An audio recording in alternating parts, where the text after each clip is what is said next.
तो दोस्तों, क्या कभी आपने ये सोचा है कि हर एक मोबाइल का ट्रांसपेरेंट कवर कुछ समय बाद पीला क्यों हो जाता है और एक कवर मेल की वजह से पीला नहीं होता? तो इसका एक्चुअल रीजन जानकर आप लिटरली शॉक हो जाओगे। और एक ऐसी मशीन जो इंसानी वेस्ट यानी पट्टी को पानी बना सकती है। और दोस्तों, आपने आपके फोन के चार्जर पर कुछ इस तरह की डिजाइन तो देखी ही होगी, मगर क्या आप इन डिजाइन में मौजूद सिंबल्स का मतलब जानते हैं? और दोस्तों, क्या आप जानते हैं कि दुनिया की सबसे पहली अलार्म क्लॉक दिन में एक बार ही बजती थी और वो भी सुबह 4 बजे। यदि इसे उस टाइम बंद किया जाता तो ये घड़ी अगले दिन ही सुबह 4 बजे बजती थी। और दोस्तों, 19वीं सेंचुरी से पहले जानवरों पर भी मुकदमे यानी केसेस चलाई जाती थी, जहाँ पर जानवरों को कोर्ट में मुजरिम बनाकर हाजिर किया जाता था। और जब किसी पुरुष को खूबसूरत महिला से डर लगने लगता है तो उस डर को कैलीगाइनोफोबिया कहते हैं। तो ऐसे दिमाग को चकरा देने वाले mind blowing interesting random facts आप आज वाली इस वीडियो में जानने वाले हो, तो इस वीडियो को शुरू से लेकर एंड तक जरूर देखना। Fact number 10। ये फैक्ट बताने से पहले आपको ये इन्फॉर्मेशन पता होनी चाहिए, जब भी कोई सेलिब्रिटी या फिर इंसान सोशल मीडिया का यूज करता है उस समय वो व्यक्ति उस सोशल मीडिया प्लेटफॉर्म के सर्वर को यूज करता है। और ऑब्वियस सी बात है कि उन सर्वर को चलाने में बिजली और इंटरनेट का यूज होता है। तो जब क्रिस्टियानो रोनाल्डो इंस्टाग्राम पर पोस्ट डालते हैं उस समय उनके पोस्ट को उनके फैंस तक पहुंचने में इतनी एनर्जी या फिर इलेक्ट्रिसिटी यूज होती है कि उस इलेक्ट्रिसिटी से 10 यूके के घरों को 1 साल तक बिजली दी जा सके। इस समय अभी जनवरी में क्रिस्टियानो रोनाल्डो के इंस्टाग्राम पर 250 मिलियन से भी ज्यादा फॉलोअर्स है। उन तक क्रिस्टियानो रोनाल्डो की पोस्ट पहुंचने में 36 मेगावाट आवर इतनी बिजली लगती है। रोनाल्डो एक पोस्ट के लिए 1 मिलियन यूरोज लेते हैं क्योंकि उनके इंस्टाग्राम पर 250 मिलियन से भी ज्यादा फॉलोअर्स है, मगर उनकी एक पोस्ट से एनवायरमेंट पर बहुत बुरा असर पड़ता है। और ऐसी चीजें आने वाले समय में बहुत बढ़ने वाली है क्योंकि रोनाल्डो के भी फॉलोअर्स बढ़ने वाले हैं। Fact number 9। जो भी लोग ये वीडियो देख रहे हैं उनमें से शायद ही ऐसा कोई होगा जिसे टॉम एंड जेरी के बारे में पता नहीं होगा, क्योंकि उसी के सहारे हमारा बचपन गुजरा है। और हम सब ये बात जानते हैं कि टॉम एंड जेरी दुश्मन थे, मगर दोस्तों ये बात पूरी तरह से झूठ है, क्योंकि दोस्तों भले ही वो झगड़ते थे मगर एक्चुअल में टॉम और जेरी बेस्ट फ्रेंड थे। बस टॉम ये दिखाता था कि जेरी से वो नफरत करता है ताकि वो जेरी को बचा सके, क्योंकि टॉम के मालिक को ये पता चलता कि टॉम और जेरी फ्रेंड है तो उसका मालिक टॉम को घर से बाहर निकाल देता और नई बिल्ली लाता जो कि जेरी को मार सके। इसी की वजह से टॉम उसके मालिक को सिर्फ ये दिखाता था कि वो जेरी से बहुत ज्यादा नफरत करता है। Fact number 8। हम एटीएम जाते हैं, कार्ड को मशीन में डालते हैं, पिन एंटर करते हैं और अमाउंट डालने के बाद मशीन नोटों की काउंटिंग करना शुरू कर देती है। मगर दोस्तों, क्या आप जानते हैं कि एक्चुअल में मशीन नोटों की काउंटिंग ही नहीं करती, बल्कि जो साउंड आपको नोटों की गिनती का सुनाई देता है वो साउंड एक्चुअल में फेक होता है। मतलब वो साउंड मशीन में मौजूद रिकॉर्डर का होता है, न कि मशीन आपको पैसे काउंट करके देती है। और ये साउंड इसलिए चलाया जाता है ताकि आपको पैसे मिल रहे हैं इस बात का आपको सेटिस्फेक्शन मिले। Fact number 7। तो दोस्तों, कई बार ऐसे हमारे सामने सिचुएशन आती है जिसमें हमें ये पता ही नहीं चलता कि हम कौन सा डिसीजन ले, तो उस समय हम रिस्क ले या फिर ना ले। तो उस समय एक्यूरेट डिसीजन लेने के लिए इस बात को आप पूरी सुनिए। तो आपको क्या करना है कि आपके पास मौजूद कॉइन के एक साइड पर एक बात डिसाइड करनी है और दूसरे साइड पर दूसरी बात डिसाइड करनी है। फिर आपको उस कॉइन को टॉस कर देना है और जब ये कॉइन हवा में होगा उस समय आपके मन में आ रहा होगा प्लीज ये वाली साइड आ जाए, उस समय वही डिसीजन आपका एक्यूरेट डिसीजन होगा। या फिर आप कॉइन टॉस करके अपनी आंखें बंद भी करोगे तो भी आपको आपके मन का डिसीजन पता चल जाएगा। बस आपको कॉइन के साइड पर अपना डिसीजन नहीं लेना है। Fact number 6। हम सब ये बात जानते हैं कि नॉर्थ कोरिया में बहुत ही बेवकूफी वाले कानून मौजूद है। तो इन्हीं कानूनों में से एक कानून ऐसा भी है जहाँ अगर कोई भी नॉर्थ कोरिया में कोई भी क्राइम करता है तो उस क्राइम की सजा जिसने क्राइम किया है उसे तो मिलेगी ही मिलेगी, मगर उसके साथ उसके क्राइम की सजा उसके पूरे फैमिली मेंबर्स को भी मिल जाएगी। मतलब अगर किसी ने क्राइम किया है तो उसका साथ देने उसकी पूरी की पूरी फैमिली जेल चली जाएगी। Fact number 5। आपको ब्रैड पिट के बारे में तो पता ही होगा, जो कि एक फेमस हॉलीवुड एक्टर है और बहुत हैंडसम भी है। तो ब्रैड पिट को प्रोसोपैग्नोसिया नाम की एक बीमारी है जिसमें वो किसी के भी चेहरे याद नहीं रख सकते और किसी को पहचान भी नहीं पाते। इतना ही नहीं, इस बीमारी की वजह से उन्हें खुद की भी शक्ल याद नहीं है और वो खुद की भी शक्ल को पहचान नहीं सकते। वैसे दोस्तों, यदि ब्रैड पिट ने उनके दोस्तों को कुछ पैसे उधार दिए तो वो पैसे वापस भी ले पाते होंगे या फिर हरामी दोस्त। आप कौन?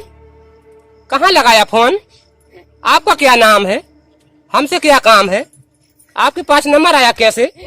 Yes sir. फैक्ट नंबर 4, अपने अपमान का बदला किस तरह से लिया जाता है, इसका सबसे बड़ा एग्जाम्पल अब आप देखो तो बियॉन्से नाम की एक फेमस अमेरिकन सिंगर ने भारत पर कमेंट करके ये बात कही थी कि भारत एक बहुत ही ज्यादा गरीब देश है। तो इस बात पर भारतीय लोगों ने बियॉन्से पर बहुत गंदे गंदे कमेंट किए, मगर इस तरह से तो हमारे लोगों की ही बदनामी हो गई। मगर मुकेश अंबानी तो उस समय चुप रहे और उन्होंने कुछ ही समय बाद बियॉन्से को अपनी बेटी की शादी पर पूरी रात शो करने के लिए मजबूर किया, जिसकी वजह से बियॉन्से का घमंड पूरी तरह से टूट गया। तो दोस्तों इस बात से हमें ये सीख मिलती है, अगर कोई हमारा अपमान करता है तो उसे बोलकर तुरंत जवाब देना जरूरी नहीं है, बल्कि कुछ करके अपने अपमान का बदला लेना चाहिए। फैक्ट नंबर 3, तो दोस्तों आपने चार्जर पर कुछ इस तरह के सिंबल्स तो देखे ही होंगे, मगर दोस्तों क्या आप इन सिंबल्स का मतलब जानते हैं? सबसे पहले बात करते हैं इन दो स्क्वायर्स की। ये सिंबल हमें ये बताता है कि इस चार्जर में जो वायर है वो डबल इंसल्टेड है, जिसकी वजह से किसी को भी शॉक नहीं लगेगा। अब ये घर का सिंबल, ये सिंबल हमें ये बताता है कि आप आपके चार्जर को आपके घर में आ रहे 220 वोल्ट के करंट पर ही लगा सकते हो। जहाँ पर 220 वोल्ट से ज्यादा करंट है वहाँ पर इस चार्जर का उपयोग करना खतरनाक हो सकता है। अब ये वी का सिंबल, ये वी नहीं है बल्कि ये रोमन लिपि का 5 है। ये चिन्ह मोबाइल चार्जर की पावर सप्लाई इफिशियंसी को बताता है। अब बात करते हैं IS 13252 पार्ट 1 इस नंबर की। ये नंबर भारतीय स्टैंडर्ड ब्यूरो BIS द्वारा IT उपकरणों के एडेप्टर्स यानी ऐसे प्लग को सर्टिफाइड करने के लिए इस्तेमाल किया जाता है। अब बात करते हैं इस नीचे वाले नंबर की IES 609501। ये हमें ये बताता है कि इस प्रोडक्ट की रेटेड वोल्टेज 600 से ज्यादा नहीं है और इसका इस्तेमाल करने के लिए आपको किसी भी स्पेशल मशीन की जरूरत नहीं है। अब बात करते हैं इस डस्टबिन की। ये मार्क हमें ये वार्निंग देता है कि इस प्रोडक्ट को आप दूसरे कचरे की तरह डस्टबिन में नहीं फेंक सकते। फैक्ट नंबर 2, ड्यूक यूनिवर्सिटी के इंजीनियर्स और रिसर्चर्स एक ऐसी टेक्नोलॉजी पर काम कर रहे हैं जो इंसानी टट्टी को साफ पानी में बदल सकती है और आने वाले कुछ ही सालों में ये मशीन हमें मार्केट में भी देखने को मिल सकती है। और इस मशीन द्वारा तैयार किए गए पानी को दुनिया के सबसे अमीर इंसानों में से एक बिल गेट्स ने भी पिया है। सच में बहुत ही माइंड ब्लोइंग है ये इनोवेशन। फैक्ट नंबर 1, तो दोस्तों हम सब ये बात जानते हैं कि जितने भी चाइनीज या फिर बाकी स्मार्टफोन कंपनियां हैं जो इस तरह के सिलिकॉन केस अपने डिब्बे में देती है, वो केस कुछ समय बाद पीले पड़ जाता है, मानो उन पर हल्दी लगाई गई हो। मगर आखिर ऐसा क्या होता है इन केस के साथ जो ये केस पीले पड़ जाता है, देखते हैं। कुछ लोगों को ये लगता है कि ये केस धूल मिट्टी से या फिर मोबाइल से निकलने वाले रेडिएशन से पीले हो जाते हैं, मगर दोस्तों रियलिटी में ये जो केस होते हैं वो प्लास्टिक, पॉलीमर और सिलिका जेल से बनाए जाते हैं और अनफॉर्चुनेटली पॉलीमर समय के साथ पीला होते जाता है। जब ये केस बहुत ज्यादा केमिकल्स, लाइट और हीट से एक्सपोज हो जाते हैं तब ये अपने आप ही पीले पड़ जाता है। तो डरने की कोई भी बात नहीं है। ये जो केस होते हैं वो मोबाइल से निकलने वाले रेडिएशन से पीले हो जाते हैं। तो दोस्तों फिलहाल वीडियो में इतना ही। अगर आपको ये वीडियो अच्छा लगा तो इस वीडियो को लाइक कीजिए, चैनल को सब्सक्राइब कीजिए, बॉल वाली घंटी पे दबाइए, क्योंकि आपको तो पता है कि हम इस चैनल पर ऐसे नॉलेजेबल इंटरेस्टिंग वीडियो लाते रहते हैं।